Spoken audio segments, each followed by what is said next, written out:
అర్హులైన వారందరికీ సంక్షేమ పథకాలు అందించడమే ప్రజాప్రభుత్వ లక్ష్యమని ఎమ్మెల్యే గంటా సత్యనారాయణరావు అన్నారు. నియోజకవర్గం మొగులపల్లి మండల కేంద్రంలోని స్థానిక ఎంపీడీఓ కార్యాలయంలో వివిధ గ్రామాలకు చెందిన మొత్తం 36 మంది కళ్యాణ లక్ష్మి షాదీ ముబారక్ లబ్ధిదారులకు 36,04,176 రూపాయల విలువైన చెక్కులను ఎమ్మెల్యే చేతుల మీదుగా అందజేశారు.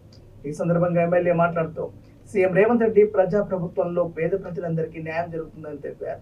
ప్రజా పాలనలో అర్హులైన వారికి అభివృద్ధి సంక్షేమ పథకాలు అందించడమే కాంగ్రెస్ ప్రభుత్వ లక్ష్యమన్నారు. మహిళలను అన్ని రంగాల అభివృద్ధి చేసేందుకు ప్రభుత్వం ఎంతగానో కృషి చేస్తుందన్నారు. అనంతరం ఈడబ్ల్యూఐడిసి ఏఈ జీవన్ కు ఎమ్మెల్యే ఫోన్ చేసి స్కూల్లో స్టూడెంట్స్ ఎదుర్కొంటున్న సమస్యలు, ఇతర మౌలిక సదుపాయాల కల్పనకు అవసరమైన ఏర్పాటు చేయాలని ఆదేశించారు. మన నర్సింగ్ అన్నకు తెలుసు, సంచికి 3 కిలోలు 4 కిలోలు కట్ చేసుకున్నారు. ఇంటర్ ఒకడ 10 కిలోలు రైస్ మిల్లోడు దోసుకున్నాడు. నర్సింగ్ అన్న చెబితే రైస్ మిల్లుకు సీరియస్ వార్నింగ్ ఇచ్చి చెప్పారు. ఎట్టి పరిస్థితులలో రైతు దగ్గర సంచికి 3-4 కిలోలు దోసుకుంటే మీ మిల్లులను సీజ్ చేస్తాం అని అంటే నర్సింగ్ అనే ఉండి కింటన్కో 2 కిలోలు సంచికో ఏం కావాలి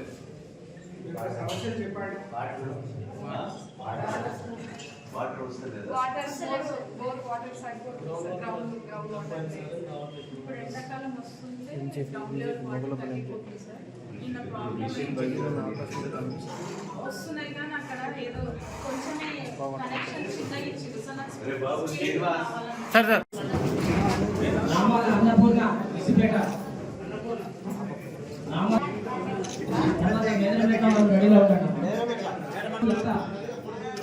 అన్నా అన్నా ఇసుపేట సార్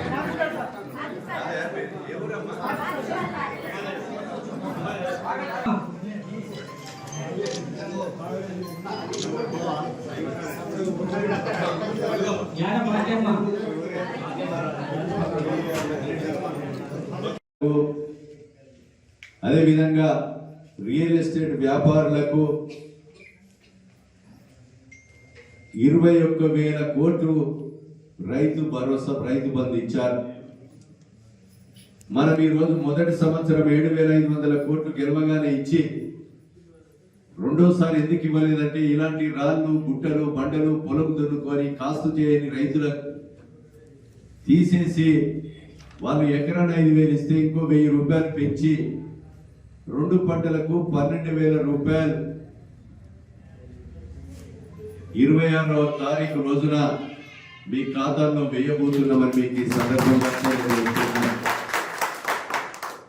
అదేవిధంగా ఈరోజు గతంలో వాళ్ళు ఇప్పుడు జబ్బలు తెరుస్తున్నారు.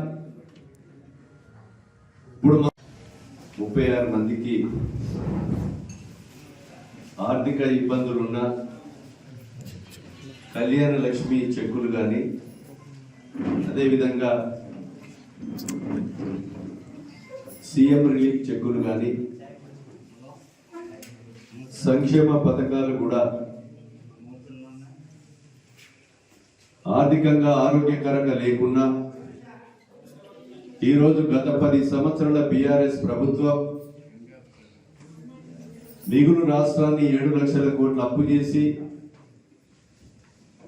ఈరోజు నెలకు 6,500 కోట్లు వాళ్ళు చేసిన అప్పుకు మితిగడుతూ వేతనాలు చెల్లిస్తూ ఉచిత బస్సు ప్రయాణము ఇస్తూ అదేవిధంగా గృహ వసతి కొరకు ఉచిత కరెంటు కానీ రైతాంగానికి ఉచిత కరెంటు కానీ